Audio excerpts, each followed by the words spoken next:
Oke, selamat siang teman-teman dan sekalian semuanya, saudara-saudari. Nah, ini aku akan jelasin contoh STNK yang dimana sering kerap kalinya itu banyak salah persepsi. Ada yang misalkan ya persepsi tanggal sekian, tapi ya ada yang sampai telat bayar pajak.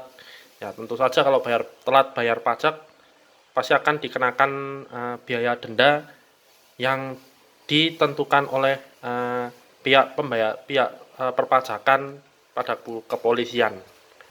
Nah, di sini aku memberi contoh STNK yang dimana ini secara kejelasannya. Nah, ini plat nomor seperti biasa.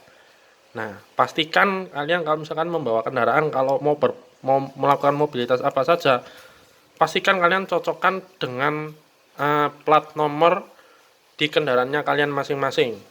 Nah, contoh ini misalkan B1694 SRP. Nah, contoh. Kalau aku misalkan melakukan mobilitas dengan membawa kendaraan yang plat nomor ini, ya harus sesuai dengan ini. Kalau tidak, pastinya nanti di jalanan pas saat ada razia polisi atau memasuki misalkan perkantoran, mall atau sebagainya, pasti akan kadang ditanyai seperti ini. Kalau di saat rahasia polisi kan pastinya kan kalau nggak sesuai dengan ini nanti bisa ditilang. Nah, ini plat nomor. Nah, ini nama pemilik itu maksudnya kalau misalkan nama didaftarkan, kalau misalkan beli mobilnya dari baru, ya otomatis kan namanya masing-masing. Misalkan nama ini Ana Natalia. Nah, ini kebetulan kan SNK ini kebetulan mobilku ini belinya second. Nah, jadinya masih tertera nama yang orang yang lama. Ini masih nama yang aslinya waktu dari pemilik pertama. Kalau misalkan kalian udah balik nama, misalkan bisa dibeli mobil bekas, ya pasti namanya ndak ini lagi, pasti udah beda. Nah, ini alamatnya. Ini berdasarkan kalau misalkan dari nomor KTP. Nomor KTP-nya orang yang pemilik pertama yang dulu. Nah, merek ini kan misalkan mobil. Mobilnya kalau Hyundai ya Hyundai, kalau misalkan Honda. Jadi menyesuaikan. Di sini tipenya dia menyebutkan nama aslinya. 2.5 itu menunjukkan cc kendaraannya. 2.5 itu menunjukkan 2500 cc. CRDI itu berarti yang pakai diesel. Kalau misalkan bensin, ya tidak tertulis seperti ini. Ya hanya tertulis misalkan berapa cc saja tipenya. Terus ini kalau ada model, itu kalau di SNK-nya berdasarkan di Indonesia, mau mobil SUV atau mini MPV, dia pasti menyebutnya minibus atau microbus atau minivan.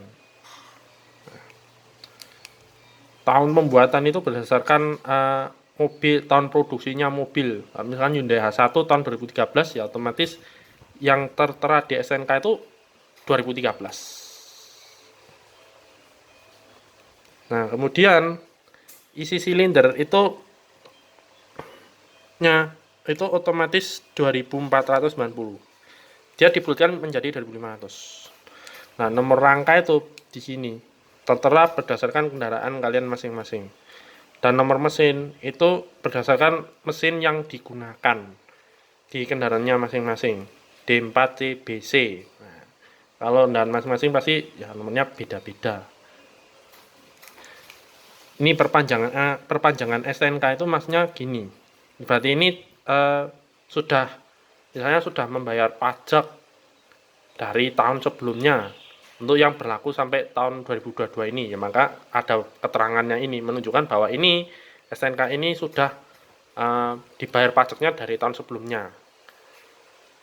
Itu justru mempermudah kalau misalkan saat kalian ada razia polisi di jalanan, ya tentu saja kan pasti polisinya tahu, oh ini sudah perpanjangan.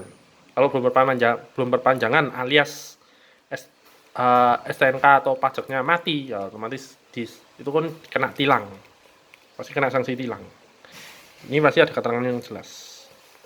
Warna itu berdasarkan warna bodi mobilnya. Kalau misalkan di bodi mobilnya kalian masing-masing, misalkan warnanya macam-macam, ada yang putih. Kalau misalnya putih, ya warnanya putih. Kalau misalnya hitam, ya hitam. Nih bahan bakarnya. Nah, ini solar. Nah, misalkan mobilnya ini berbasisnya diesel ya, dia menyebutnya solar. Kalau misalnya bensin ya disebutnya bensin. Warna TNKB itu maksudnya plat nomornya. Kalau plat nomornya ikut hitam, yang tertera hitam sih hitam. Tahun registrasi itu maksudnya dia tahun mendaftarnya STNK ini. Dia misalnya beli mobil sejak tahun 2013, otomatis dia tercatat di tahun 2013. Misalkan mobil tahun 2013. Tapi kalau yang misalnya belinya tahun 2014, ya otomatis tahun registrasinya tertulis 2014. Misalkan mobil kalau tahun 2020, belinya tahun 2022, ya otomatis nanti tahun registrasinya tercatat 2022, walaupun mobil itu tahun pembuatannya 2020. Tahun registrasi berdasarkan pembuatan SNK-nya dari pihak kepolisian.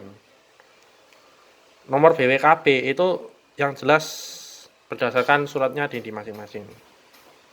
Kode lokasi ya pasti juga menentukan dari pihak kepolisian yang berhubungan dengan perpajakannya, ada polisian langsung dari samsatnya.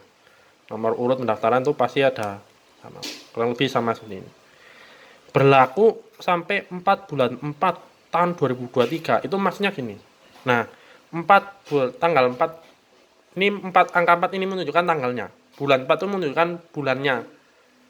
2023 itu tahunnya. Nah, ini menunjukkan kalau ini expired pada plat nomor. Misalkan buat 4 tahun 2023. Berarti kalau sudah mau expired berarti setidaknya itu harus perpanjangan sebelum tanggal yang ditentukan di STNK.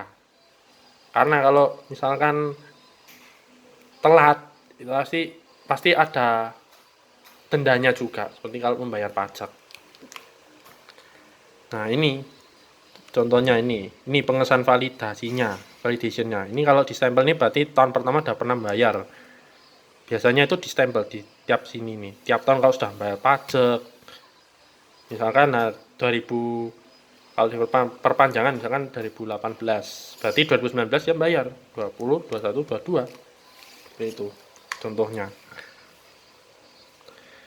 Nah, di sini nih berlaku sampai 4 bulan 4 tahun 2022. Itu maksudnya pajak tiap tahunnya. Bukan yang plat nomornya. Kalau plat nomornya memang bulan 4 tadi ya seperti di baliknya ini. 4 bulan 4 tahun 2023. Nah, itu maksudnya expired plat nomornya. Berarti kalau sudah expired berarti kan perpanjang otomatis harus ganti plat nomor alias perpanjangan. Kalau di sini 4 bulan 4 tahun 2022 itu tanggal expirednya pajak per tahunannya. Jadi misalkan misalnya ini sudah bulan April lah, sebelum tanggal 4 atau tanggal 4 tepat berarti harus bayar pajak. Kalau enggak nanti bisa dikenakan denda kalau telat bayar pajak. Nah, di sini nih nomor urut itu berdasarkan mendaftar dari Samsat. Nih, contoh Samsat Provinsi DKI Jakarta.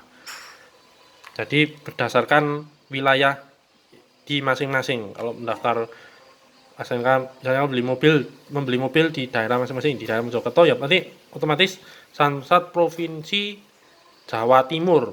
Misalkan Mojokerto. Jadi seperti itu. Nah, ini lengkapnya. Nah, di sini nih pajaknya ini menunjukkan bahwa pajak pokoknya aja 4.830.000 dan sanksi administrasi itu 386, 5.216.400. Ini menunjukkan bahwa kalau misalkan pernah telat bayar pajak ya akhirnya nanti seperti ini, kena sanksi administrasi alias denda. Otomatis totalnya jadi 5.444.400. Ini totalnya ini kalau misalnya kalau bayarnya telat, bayar pajaknya telat, nah denda ini seperti ini. Jadi penjelasan dari saya seperti ini.